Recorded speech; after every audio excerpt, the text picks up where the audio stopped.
ધોરણ 10 વિજ્ઞાન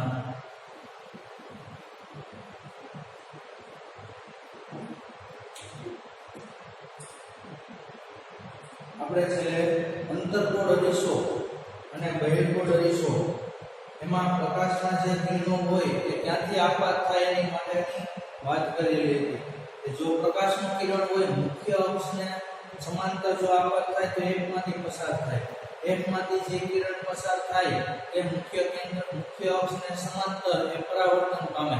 સી માંથી વક્રતા કેન્દ્ર સી માંથી પસાર થાય તો તે કિરણ કઈ રીતે આગળ વધે, કઈ રીતે પરાવર્તન પામે તો કે દિશામાં પાછું ફરી જાય અને જે કિરણ જેટલા ખૂણે આપાત થશે એટલા જ ખૂણે એ કિરણ છે તે પરાવર્તન પામે છે. તો હવે ત્યાર પછી જે અંતર્ગોળ અરીસા માટે વસ્તુનું સ્થાન, પ્રતિબિંબનું સ્થાન, પ્રતિબિંબનો પ્રકાર અને પરિમાણ એના વિશેની આપણે અભ્યાસ કરેલો હતો કે એના માટેની જે 6 આકૃતિ હતી તે આપણે ધ્યાનમાં લીધેલી હતી કે વસ્તુનું સ્થાન ક્યાં છે, પ્રતિબિંબનું સ્થાન ક્યાં છે, એનો પ્રકાર કેવો છે, આભાસી છે કે વાસ્તવિક છે, પછી એનું પરિમાણ વસ્તુ કરતાં મોટું છે, વસ્તુ કરતાં નાનું છે કે એના જેવું છે. તો એના માટેનું જે કોષ્ટક હતું એ તમને તૈયાર કરવાનું કીધું હતું. તો એ વાત હતી અંતર્ગોળ અરીસા માટેની વાત હતી. કોની વાત હતી? અંતર્ગોળ અરીસા માટે. હવે ત્યાર પછી આવે છે બહિર્ગોળ અરીસા માટેની વાત. તો કે બહિર્ગોળ અરીસા માટે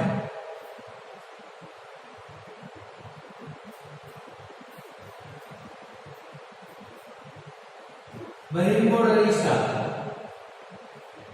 એના માટે વસ્તુનું સ્થાન,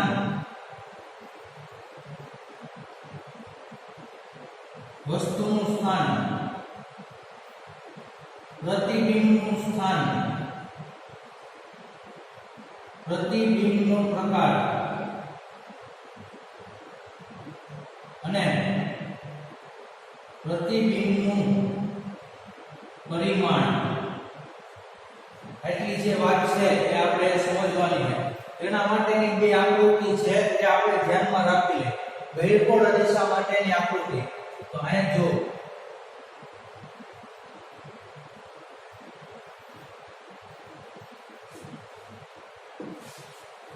આપણે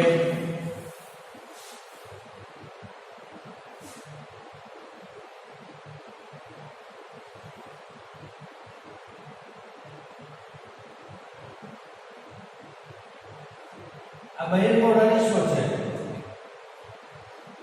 ત્યાર પછી આ એની શું છે? મુખ્ય અક્ષ. આ ધ્રુવ P,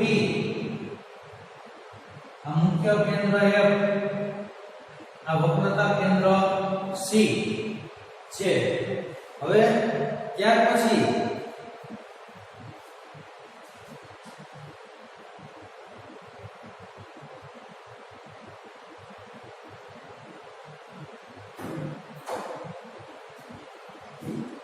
અંતર્ગોળ અરીસો છે.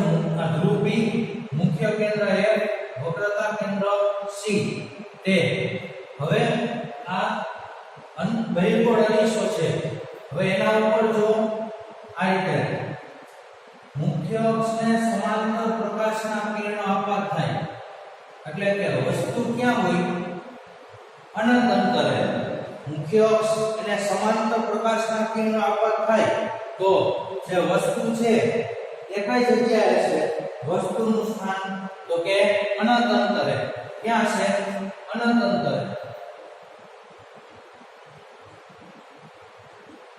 વસ્તુ ક્યાં છે? અનંત અંતરે હોય તો મુખ્ય અક્ષને સમાંતર બધા કિરણો આવે. અહીંથી ખૂબ જ દૂર છે જો અનંત અંતરે. હવે બધા પ્રકાશના કિરણો છે આ બહિર્ગોળ અરીસો છે એટલે શું થશે? વિકેન્દ્રિત થશે, એકબીજાથી દૂર જશે. તો આ કિરણ છે એ આ રીતે આમ દૂર જશે, આ કિરણ આ રીતે દૂર જશે. હવે બંને જે કિરણો છે એ ભેગા થાય છે? નથી થતા. તો આપણે ભેગા કરવા હોય તો કે એને આપણે પાછળ તરફ લંબાવવા પડશે.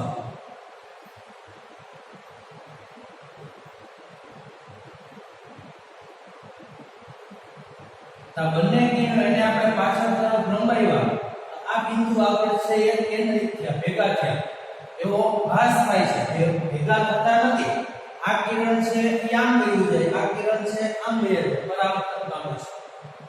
તો બંને કેન્દ્રિત નથી થતા, ભેગા નથી થતા. તો ભેગા થતા હોય તો આપણે એને પાછળ તરફ લંબાવશું, અહીંયા બંને ભેગા થતા હોય તો ભાસ થાય.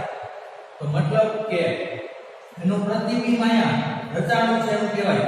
આ સ્થાન કે એનું શું કહેવાય? તો કે એક ઉપર પ્રતિબિંબનું સ્થાન ક્યાં? તો કે એક ઉપર રચાય છે એમ કહેવાય. પછી પ્રતિબિંબનો પ્રકાર, તો કે પ્રતિબિંબ એ જમણી બાજુ હોય, પ્રતિબિંબ જમણી બાજુ હોય, જમણી બાજુ હોય ને પ્રતિબિંબ એટલે કેવું હશે? તો આભાસી પ્રતિબિંબ હશે, કે વાસ્તવમાં મળતા નથી, મળતા હોય એવો ભાસ થાય છે. તો મળતા હોય એવો ભાસ થાય એટલે પ્રતિબિંબ કેવું હશે? આભાસી. અને આભાસી પ્રતિબિંબ હંમેશાને માટે કેવું હશે? જતું પ્રતિબિંબ. આભાસી પ્રતિબિંબ હંમેશાને માટે કેવું હોય? જતું. અને વાસ્તવિક પ્રતિબિંબ છે એ ઉલટું હોય. તેનો પ્રકાર પરિમાણ, તો કે અહીંયા જો પરિમાણ કેવડું છે? તો કે બિંદુવત. બિંદુવત એનું પરિમાણ છે.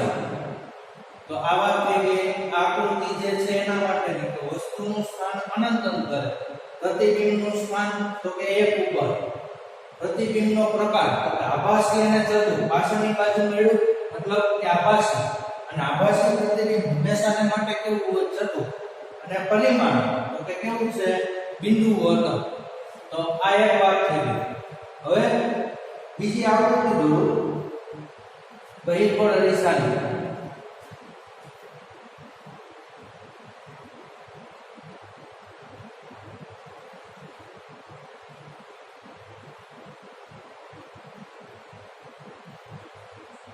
આ બહિર્ગોળ અરીસો,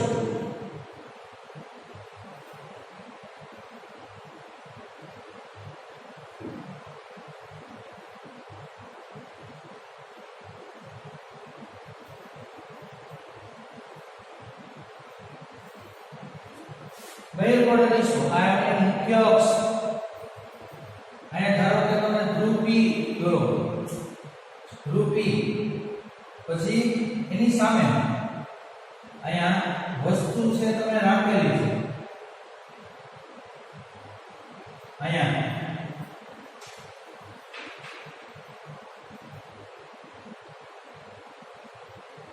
AB આ વસ્તુ રાખેલી છે.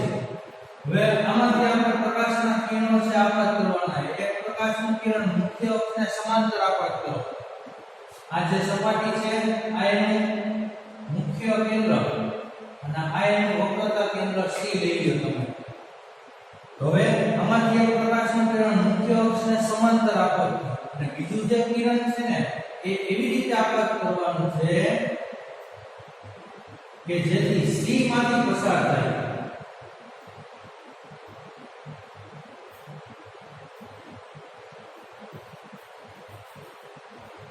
આ રીતે C માંથી પસાર થતો હોય એવો આપણે ભાસ કરવાનો. તો આમાંથી આ દિશામાં તમે આપાત કરશો એ દિશામાં શું થશે? પાછું ફરશે. હવે આ મુખ્ય અક્ષને સમાંતર આપાત કર્યું તો એમાંથી પસાર થાય F માંથી. આ F માંથી પસાર થાય. હવે બંને કિરણો અહીંયા ધારો કે ભેગા થયા તો આને A' B' કહી દો. શું કહી દો? A' B'. આ જે કિરણ છે અહીંથી જુઓ, આ કિરણ છે અહીંથી શું થઈ જશે? પરાવર્તન પામી જશે. હવે એ કિરણને તમે પાછળ તરફ લંબાવ્યું એટલે એ ક્યાં કેન્દ્રિત થયું? તો કે એક ઉપર. હવે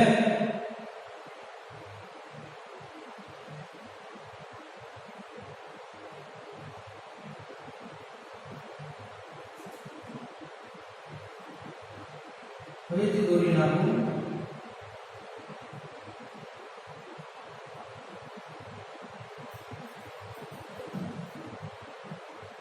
હવે આ મુખ્ય અક્ષ એને સમાંતર પ્રકાશનું કિરણ આપાત થયું હતું એ પરાવર્તન પામી અને આ દિશામાં આગળ વધ્યું. તો એ ભેગું થતું નથી, તો એને આપણે પાછળ તરફ લંબાવશી એટલે એકમાંથી પસાર થાય. આ કિરણ જે છે એને પાછળ તરફ લંબાવશી એટલે સી માંથી પસાર થાય. બંને કિરણો અહીંયા ભેગા થાય, મતલબ કે એવી વસ્તુ છે એડેસ બીડેસ પ્રતિબિંબ રચાનું છે તેમ કહેવાય. તો અહીંયા વસ્તુનું સ્થાન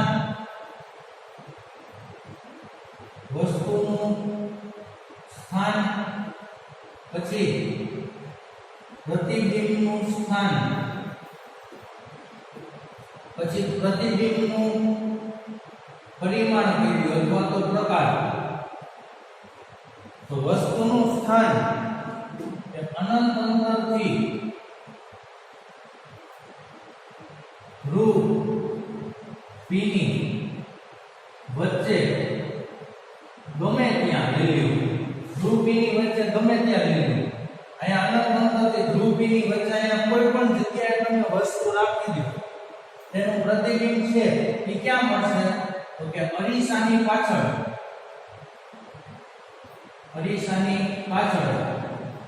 F અને P ની વચ્ચે અરીસો છે એની પાછળ આ P અને F એની વચ્ચે જ અહીંયા કોઈ પણ જગ્યાએ પ્રતિબિંબ તમને મળશે. હવે એનું પરિમાણ તો વસ્તુ આવડી ગઈ, પ્રતિબિંબ આવડું, તો એનું પરિમાણ કેવું કહેવાય? વસ્તુ કરતા નાનું. કેવું કહેવાય? વસ્તુ કરતા નાનું પ્રતિબિંબ. અને પ્રકાર તો કે જો ઉપરની તરફ છે તો આભાસી અને ચતુ પ્રતિબિંબ હશે.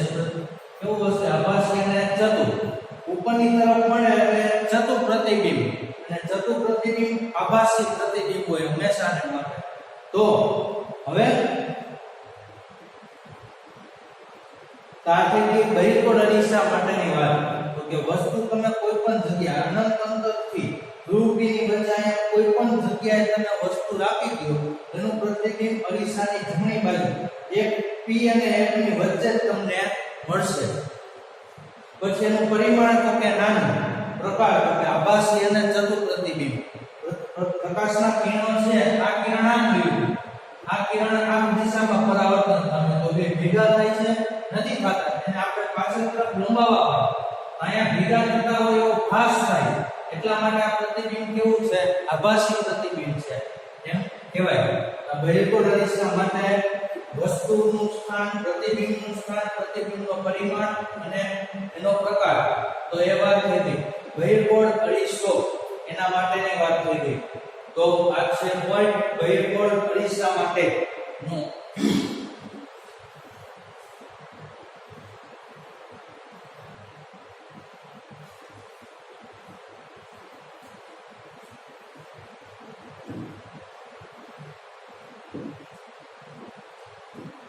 હવે આવશે ત્યાર પછી ઉપયોગો.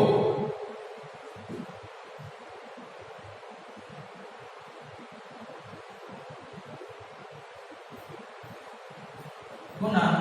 તો કે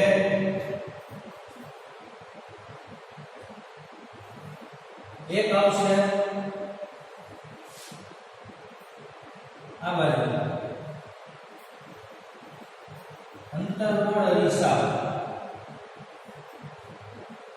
અને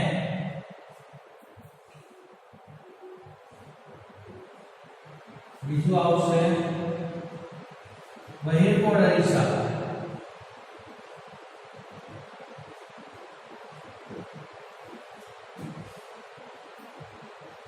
એક આવશે ઉપયોગો, અંતર્ગોળ અરીસો અને બહિર્ગોળ અરીસાના ઉપયોગો. કઈ કઈ જગ્યાએ આપણને ઉપયોગમાં આવે છે? અંતર્ગોળ અરીસા અને બહિર્ગોળ અરીસા એના ઉપયોગો. હવે અંતર્ગોળ અરીસા અને બહિર્ગોળ અરીસાનો ઉપયોગ કઈ કઈ જગ્યાએ થાય? તો હવે એના માટેની વાત છે કે અંતર્ગોળ અરીસા અને બહિર્ગોળ અરીસા. તો સામાન્ય રીતે અંતર્ગોળ અરીસાનો જે ઉપયોગ છે, એક તો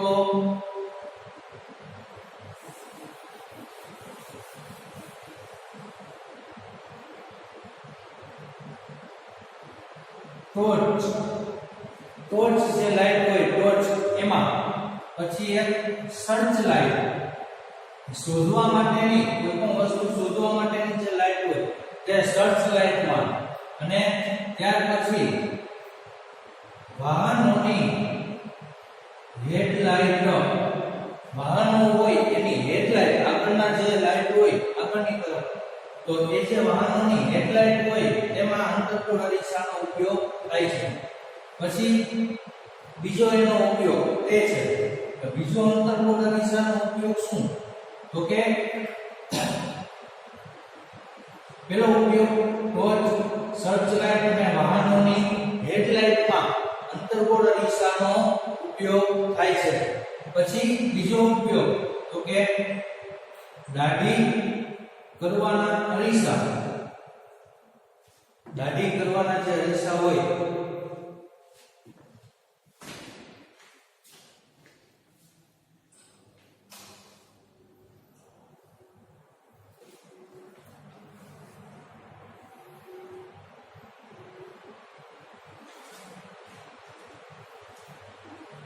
અંતર્ગોળ અરીસાના ઉપયોગો ટોર્ચ, સર્ચ લાઇટ, વાહનોની હેડલાઇટમાં, પછી દાઢી કરવાના જે અરીસા હોય તેમાં વસ્તુનું મોટું જે પ્રતિબિંબ કરી વસ્તુનું મોટું પ્રતિબિંબ જોવા માટે અંતર્ગોળ અરીસાનો ઉપયોગ થાય. બે ઉપયોગ મુખ્યત્વે પહેલા ટોર્ચ, સર્ચ લાઇટમાં અને વાહનોની હેડલાઇટમાં એનો ઉપયોગ થાય અંતર્ગોળ અરીસા. પછી બીજું કે દાઢી કરવાના જે અરીસા હોય, દાઢી કરવાના જે અરીસા એમાં વસ્તુનું મોટું પ્રતિબિંબ જોવા માટે અંતર્ગોળ અરીસાનો ઉપયોગ થાય છે. ત્યાર પછી તો કે દાંતના ડોક્ટર હોય એ નાનું પ્રતિબિંબને મોટું કરી જોવા માટે, દાંતના ડોક્ટર હોય એ નાનું પ્રતિબિંબ, નાની વસ્તુ હોય એને મોટું કરી, નાની વસ્તુને મોટું કરીને જોવા માટે અંતર્ગોળ અરીસાનો ઉપયોગ થાય છે. અને છેલ્લો પોઈન્ટ કે સૌર ભઠ્ઠી,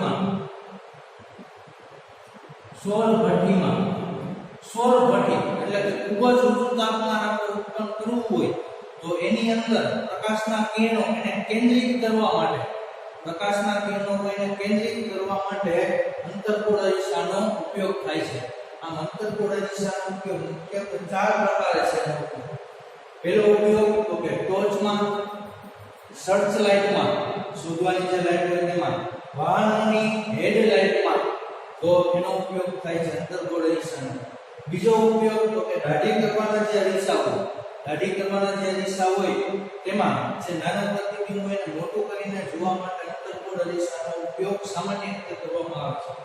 પછી દાંતના જે ડોક્ટર હોય, એ નાની જે વસ્તુ હોય એને મોટું કરીને જોવા માટે,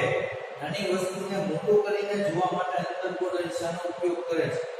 પછી સૌર ભઠ્ઠી, જે ભઠ્ઠી હોય એની અંદર પ્રકાશના કિરણોને કેન્દ્રિત કરવા માટે અંતર્ગોળ અરીસાનો ઉપયોગ કરવામાં આવે છે. તો અંતર્ગોળ અરીસાના ઉપયોગો થઈ ગયા. ત્યાર પછી આવશે બહિર્ગોળ અરીસાના ઉપયોગ. તો બંને ઉપયોગ છે બે માસમાં અગત્યના છે. બે માસમાં અંતર્ગોળ અરીસાના ઉપયોગ જણાવો એમ પણ પૂછાય, અથવા તો બહિર્ગોળ અરીસાના ઉપયોગ જણાવો બે માસમાં. તો આ વાત થઈ ગઈ. હવે આવશે બહિર્ગોળ અરીસાના ઉપયોગો. તો કે બહિર્ગોળ અરીસાનો સામાન્ય રીતે બહિર્ગોળ અરીસાનો જે ઉપયોગ છે એ વાહનોમાં પાછળનું દ્રશ્ય જોવા માટે કરવામાં આવે છે. બહિર્ગોળ અરીસાનો ઉપયોગ જે છે એ સામાન્ય રીતે વાહનોમાં પાછળનું જે દ્રશ્ય હોય એ જોવા માટે કરવામાં આવે છે ઉપયોગ. તો કે એની અંદર તો કે વાહનોમાં સાઈડમાં લગાડવામાં આવે છે. આ જે અરીસા હોય એ ક્યાં લગાડવામાં આવે છે? વાહનોની સાઈડમાં અથવા તો વચ્ચે એ લગાડવામાં આવે છે કે જેનાથી જે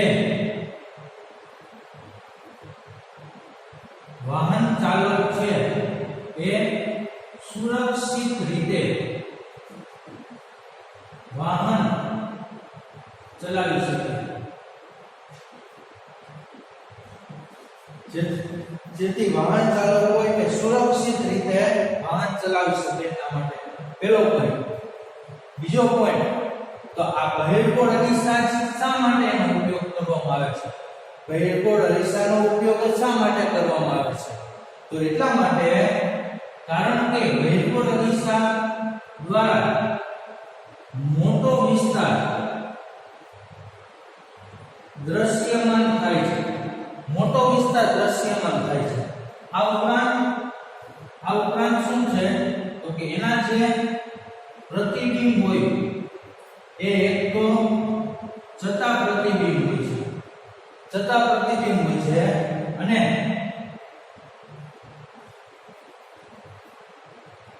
નાનું પ્રતિબિંબ જોવા મળે છે.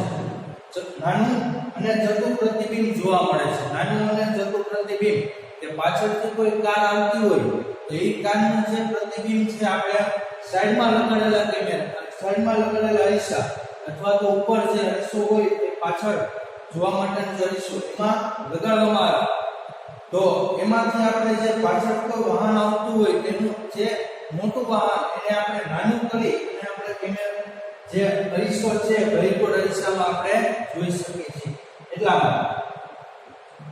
એટલા માટે શું કરવામાં આવે છે? બહિર્ગોળ અરીસાનો ઉપયોગ જ કરવામાં આવે છે. બીજો પોઈન્ટ, કે બહિર્ગોળ અરીસાનો ઉપયોગ શા માટે કરવામાં આવે છે? કારણ કે બહિર્ગોળ અરીસા દ્વારા મોટો વિસ્તાર દ્રશ્યમાન થાય, એટલે કે પાછળનો ઘણો બધો વિસ્તાર છે આવી જાય છે અને આ ઉપરાંત એના જે પ્રતિબિંબ હોય ને છતાં અને પાછળ નાનું પ્રતિબિંબ જોવા મળે છે. એને લીધે બહિર્ગોળ અરીસાનો ઉપયોગ કરવામાં આવે છે. તો બહિર્ગોળ અરીસાનો ઉપયોગ મુખ્યત્વે બે પોઈન્ટ છે. પહેલું પોઈન્ટ તો કે ક્યાં?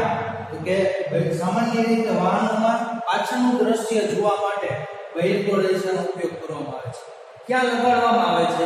તો વાહનોની સાઈડમાં સામાન્ય રીતે લગાડવામાં આવે છે, જેથી વાહન ચાલક હોય એ સુરક્ષિત રીતે પોતાનું વાહન ચલાવી શકે. બહિર્ગોળ અરીસાનો ઉપયોગ શા માટે કરવામાં આવે છે? તો કે તેના દ્વારા મોટો વિસ્તાર દ્રશ્યમાન થાય, પાછળ મોટો વિસ્તાર ઘેરાઈ જાય અને આ ઉપરાંત એના જે પ્રતિબિંબ હોય એ ચતુ અને નાનું પ્રતિબિંબ જોવા મળે છે. ચતુ અને નાનું પ્રતિબિંબ જોવા મળે છે. તો આ અંતર્ગોળ અરીસાના ઉપયોગ અને બહિર્ગોળ અરીસાના ઉપયોગ થઈ ગયા. તો પેલો એક પોઈન્ટ ઉપયોગો.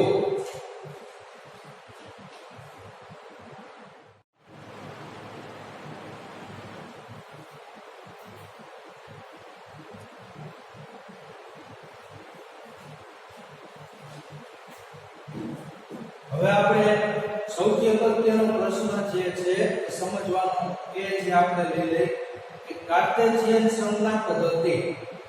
હવે જે પોઈન્ટ આવે છે એ છે કાર્ટેશિયન સંજ્ઞા પદ્ધતિ. કાર્ટેશિયન સંજ્ઞા પદ્ધતિ. તો એના માટે હવે પહેલા આપણે આકૃતિ દોરીશું.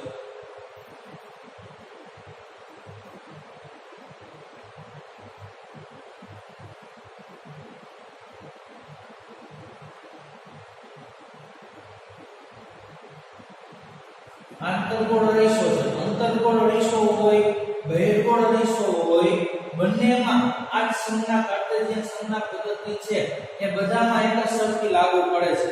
અંતર્ગોળ અરીસો હોય, બહિર્ગોળ અરીસો હોય, પછી આગળ આવશે લેન્સ, અંતર્ગોળ લેન્સ કે બહિર્ગોળ લેન્સ, બધામાં કાર્ટેશિયન સંજ્ઞા પદ્ધતિ છે એક જ સરખી લાગુ પડશે. તો આપણે લઈ અંતર્ગોળ અરીસા વડે કઈ રીતે કાર્ટેશિયન સંજ્ઞા પદ્ધતિ ગણવામાં આવે છે.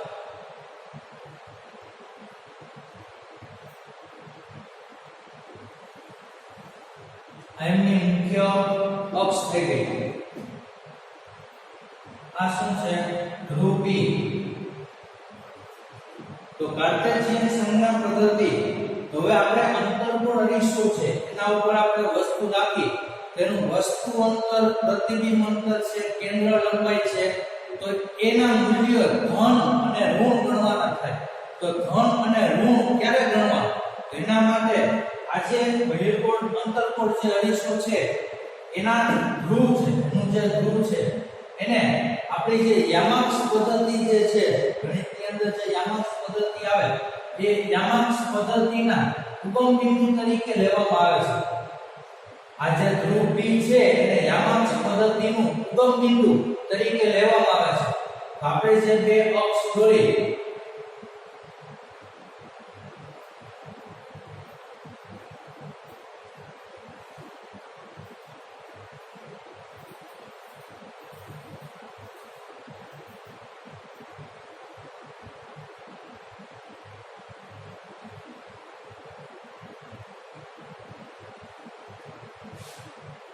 તો આ બાજુ જે અક્ષ હોય કયું હોય તો કે ધન x અક્ષ, આ બાજુ તો કે ધન y, આ બાજુ ઋણ x અને આ બાજુ ઋણ y દિશા. આ રીતે આપણે ઉગમ યામાક્ષ પદ્ધતિ હોય અને અહીંયા જે બિંદુ આવે એ ઉગમ બિંદુ છે.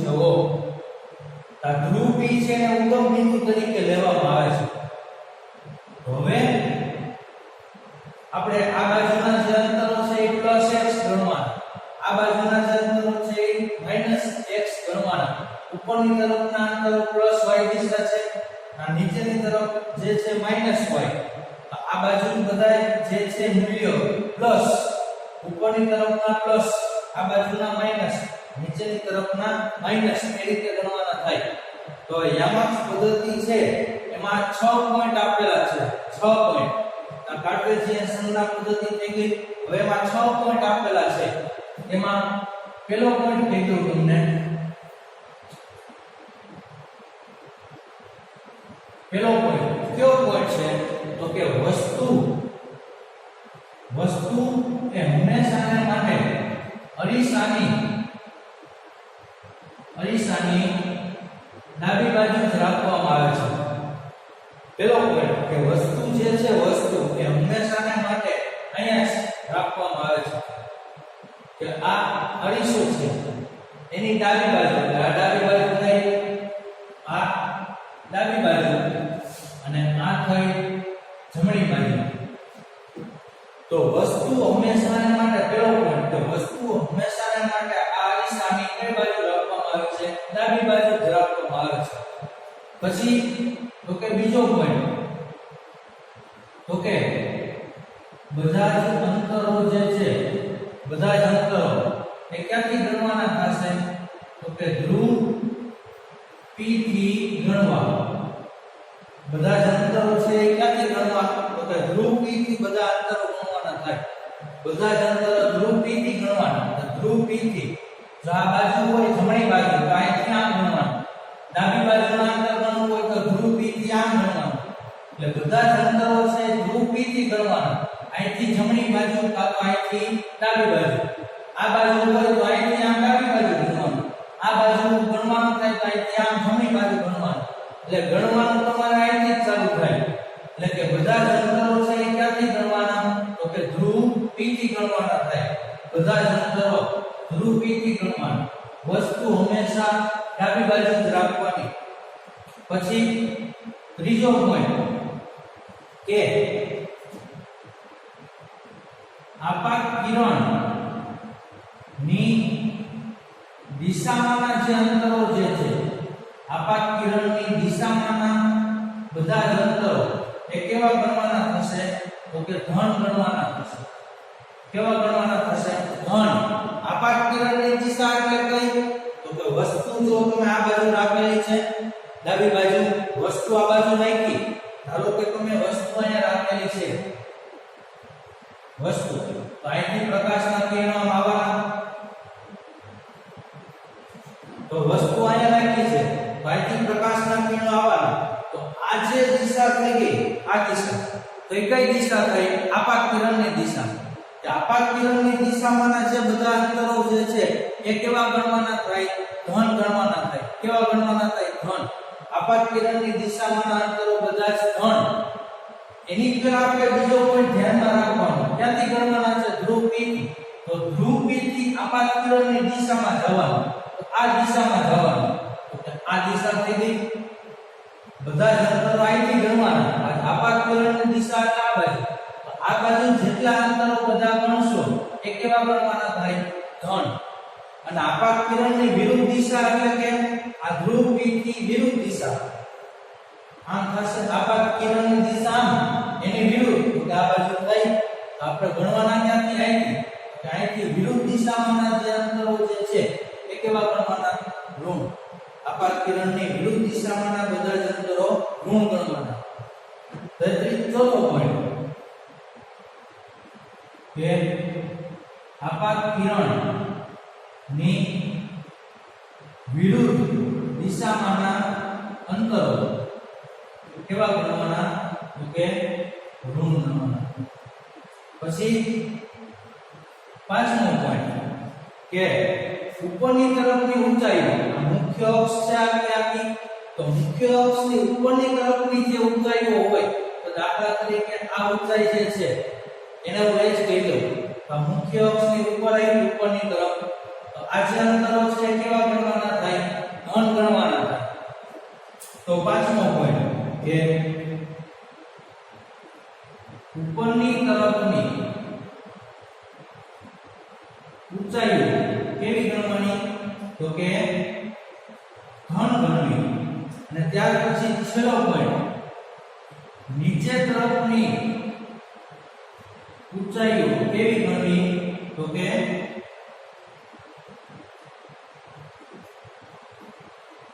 ઋણ ગણવી નીચે તરફની ઊંચાઈ દાખલા તરીકે પ્રતિબિંબ તમને જો અહીંયા મળે ત્યાં નીચે તરફ મળ્યું પ્રતિબિંબ આ નીચે તરફની જે ઊંચાઈ થઈ ગઈ એને હું h' કહી દઉં આ નીચે તરફની મુખ્ય અક્ષની નીચેની તરફની કઈ ઊંચાઈ તો આ કેવી ગણવાની થાય ઋણ અને આ કેવી ગણવાની થાય ધન તો આ 6 પોઈન્ટ છે તમારે ધ્યાનમાં રાખવાના ખાલી કે વસ્તુ હંમેશા કઈ બાજુ રાખવાની ડાબી બાજુ રાખવાની બધા જ અંતરો છે એ ક્યાંથી ગણવાના ધ્રુવ p થી ગણવાના આપાત કિરણની દિશામાંના બધા જ અંતરો કેવા ગણવાના ધન આપાત કિરણની વિરુદ્ધ દિશામાંના બધા અંતરો કેવા ગણવાના ઋણ ઉપરની તરફની ઊંચાઈઓ કેવી ગણવાની ધન અને નીચેની તરફની ઊંચાઈઓ કેવી ગણવાની ઋણ આ 6 પોઈન્ટ છે એ ખાલી ધ્યાનમાં રાખવાના 6 પોઈન્ટ રહી ખાસ વસ્તુ ડાબી બાજુ બધા જ અંતરો ધ્રુવ p થી આપાત કિરણની દિશામાંના અંતરો ધન વિરુદ્ધ દિશામાંના અંતરો ઋણ ઉપરની તરફની ઊંચાઈઓ ધન અને નીચેની તરફની ઊંચાઈઓ કેવી ગણવાની ઋણ ગણવાની થશે તો આ થઈ ગઈ કાર્ટેશિયન સંજ્ઞા પદ્ધતિ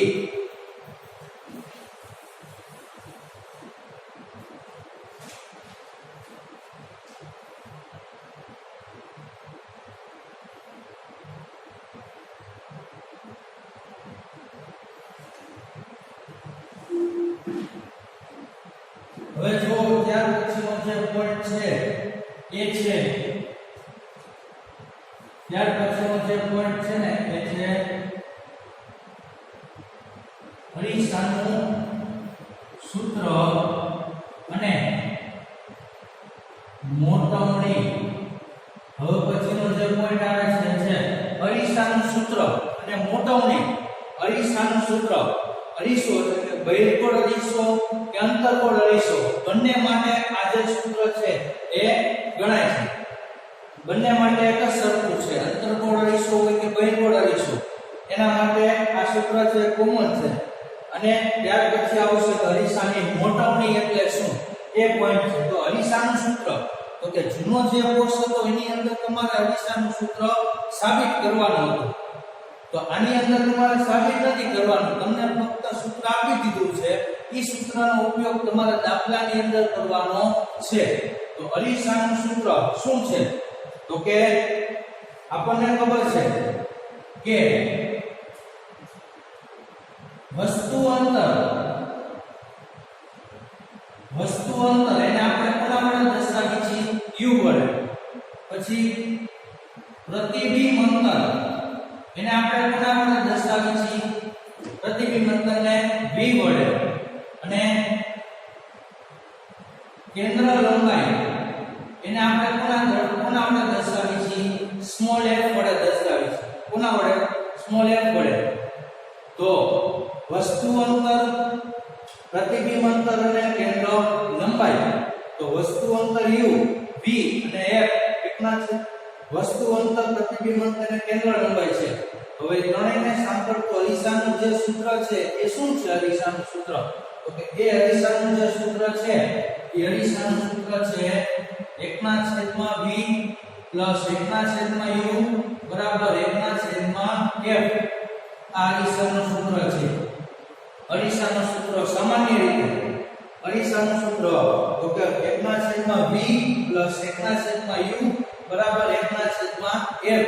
તો આ સૂત્ર જે છે એને સામાન્ય રીતે અરીસાનું ગોળીય અરીસાનું સૂત્ર કહેવાય. ગોળીય, સમતલ નહીં, ગોળીય એટલે એમાં બંને આવી જાય. સમતલ અરીસો, ગોળીય જે અરીસો છે એની અંદર સમતલ અરીસા સિવાય બંને એટલે કે અંતર્ગોળ અરીસો અને બહિર્ગોળ અરીસો એમ બંને માટે આ જે સમીકરણ છે અથવા તો સૂત્ર છે કે તમે વાપરી શકો એની અંદર.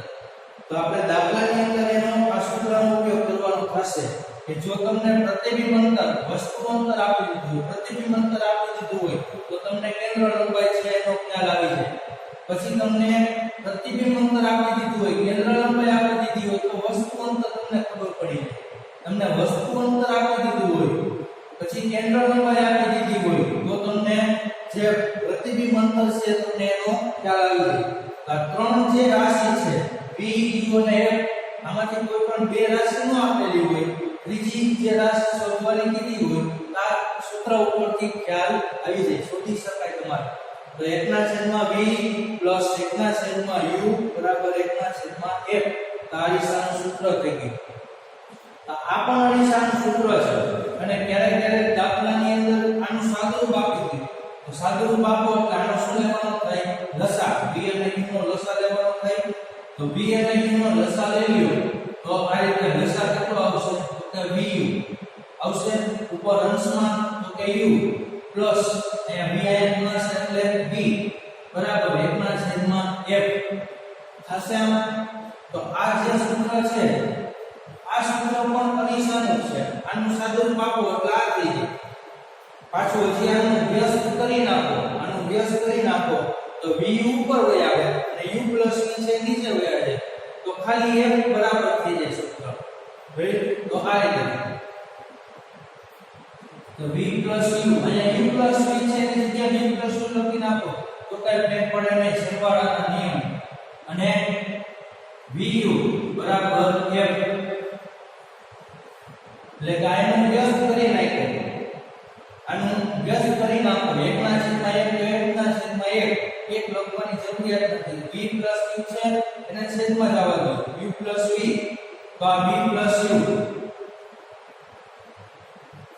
આ રીતે આ v પ્લસ u છે એને u પ્લસ v એને છેદમાં જવા દો. v પ્લસ u આ v u છે ઉપર વહી આવશે બરાબર 1/f હતું એની જગ્યાએ શું વહી આવશે? ખાલી f. તો આ અરીસાનું સૂત્ર, ત્રણેય અરીસાના સૂત્ર છે. પણ આનું સાદુરૂપ આપશો એટલે આવશે, આનું વ્યસ્ત કરી નાખો એટલે આ સૂત્ર આવે. આપણે ખાલી આ એક જ સૂત્ર જે છે એ ખાલી ધ્યાનમાં રાખવાનું છે અત્યારે. એક જ અરીસાનું સૂત્ર પૂછે તો 1/v + 1/u બરાબર 1/f.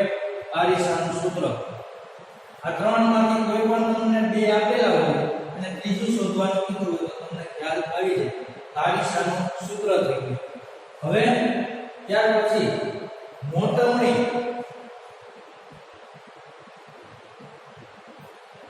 આ મોટવણી એટલે શું? એના માટે એક આકૃતિ આપણે દોરી લઈએ. અરીસાનું સૂત્ર છે, અરીસાનું સૂત્ર અને મોટવણી. તો મોટવણી સમજવા માટે એક સાદી આકૃતિ જે છે એ આપણે દોરી લઈએ.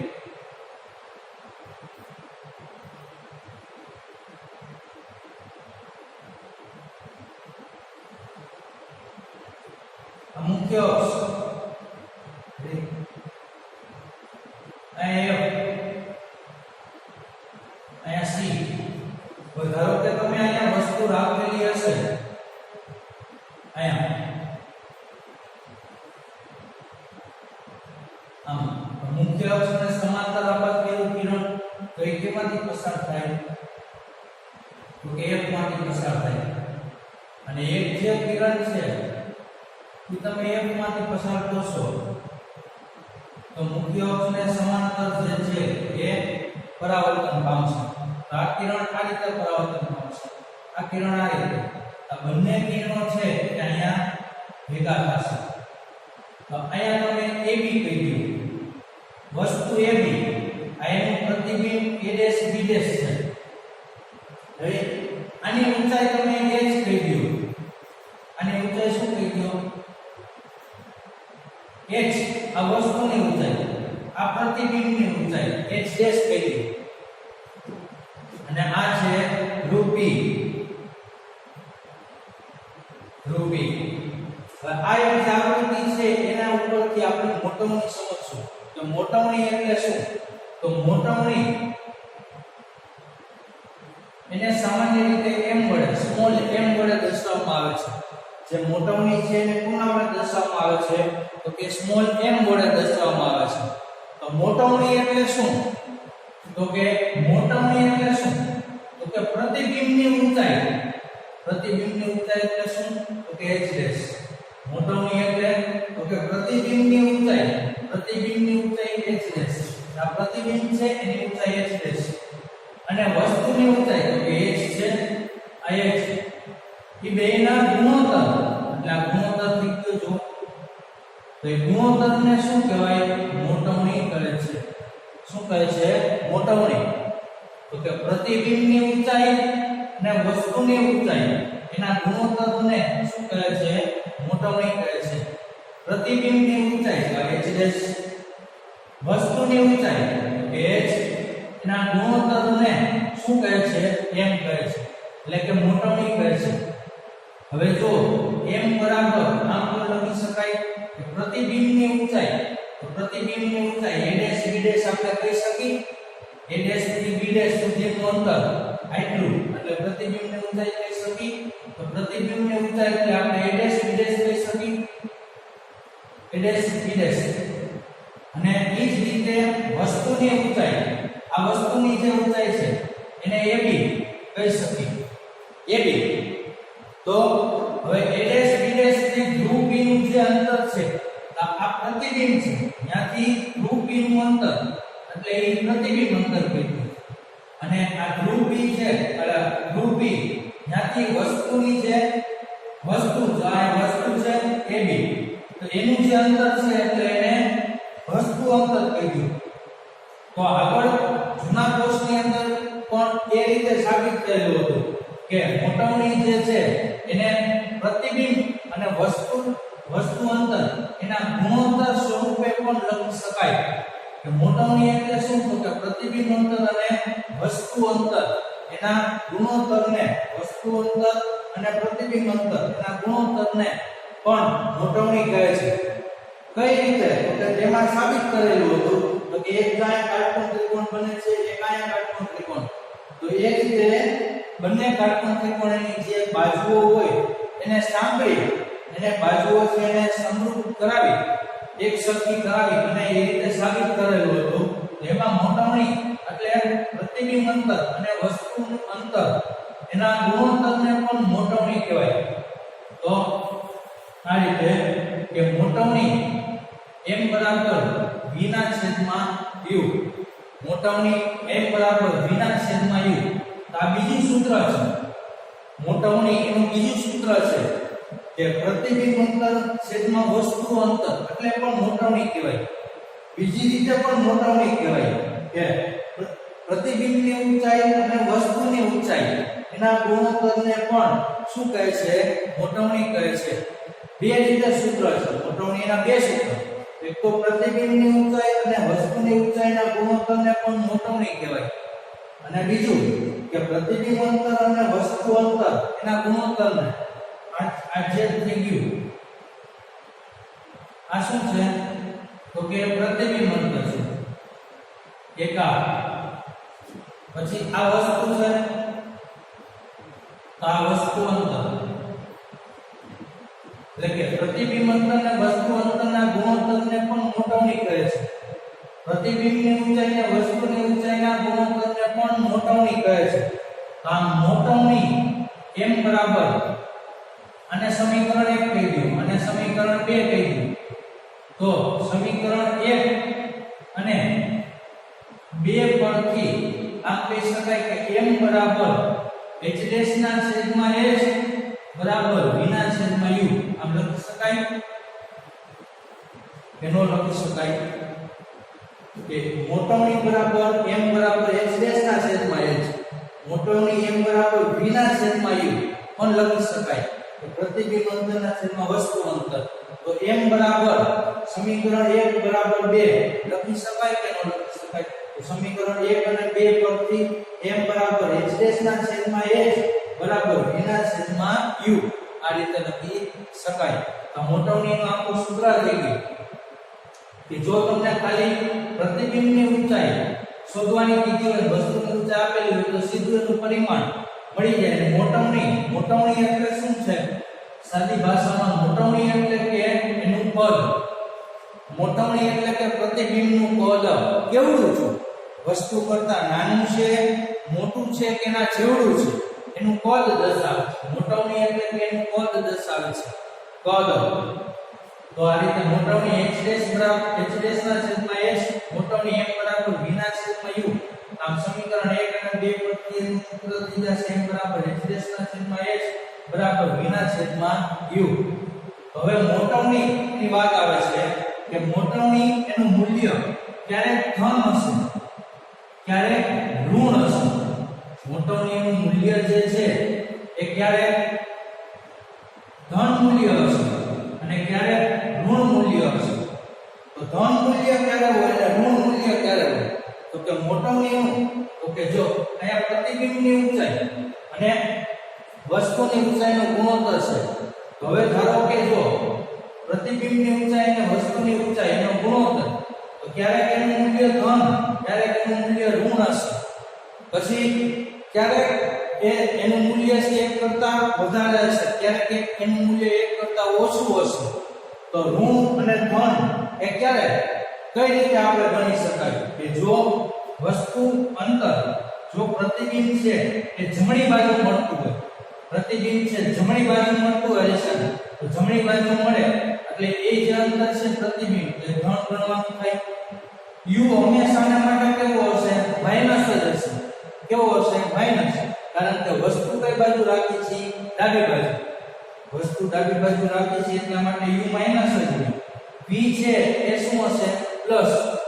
હવે જો પ્રતિબિંબ છે જમણી બાજુ મળતું હોય, જમણી બાજુ, તો એ કેવું હશે? ચતુ પ્રતિબિંબ હશે. જમણી બાજુ મળતું હોય તો ચતુ પ્રતિબિંબ.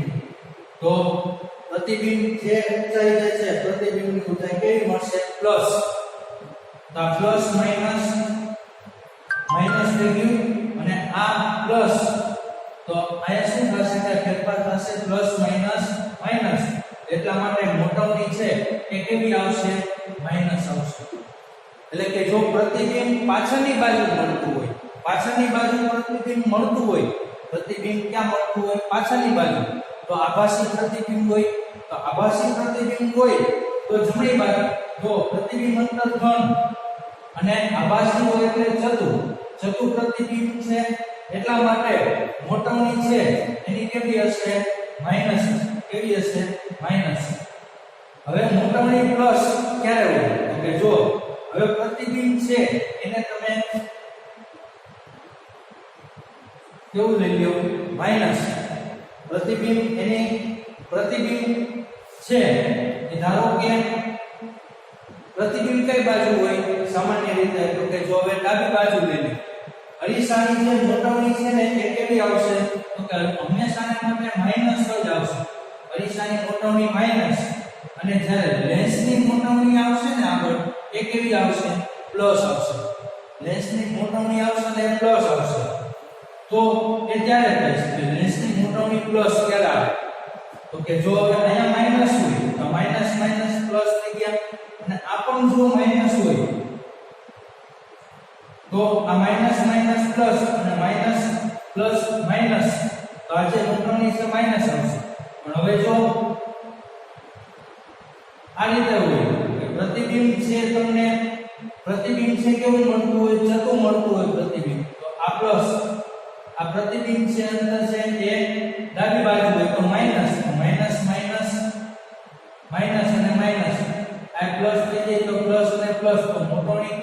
પ્લસ.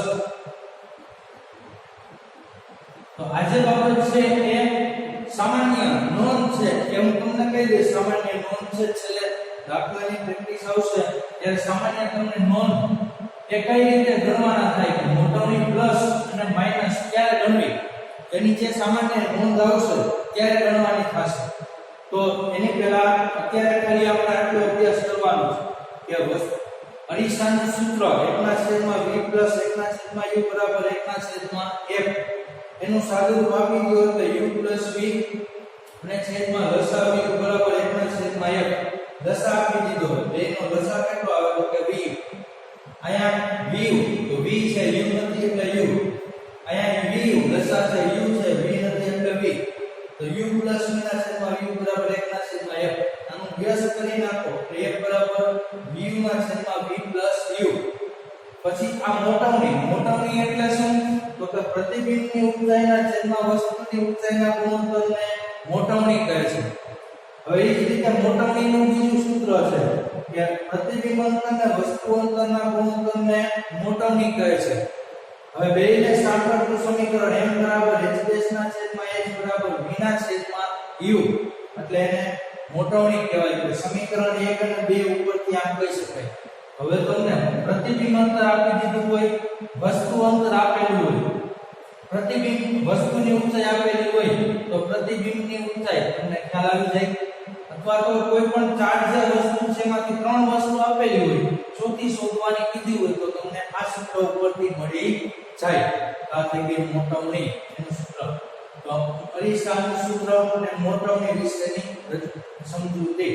અરીસાનું સૂત્ર અને મોટાની આટલો કોન્સેપ્ટ તૈયાર કરવાનો છે.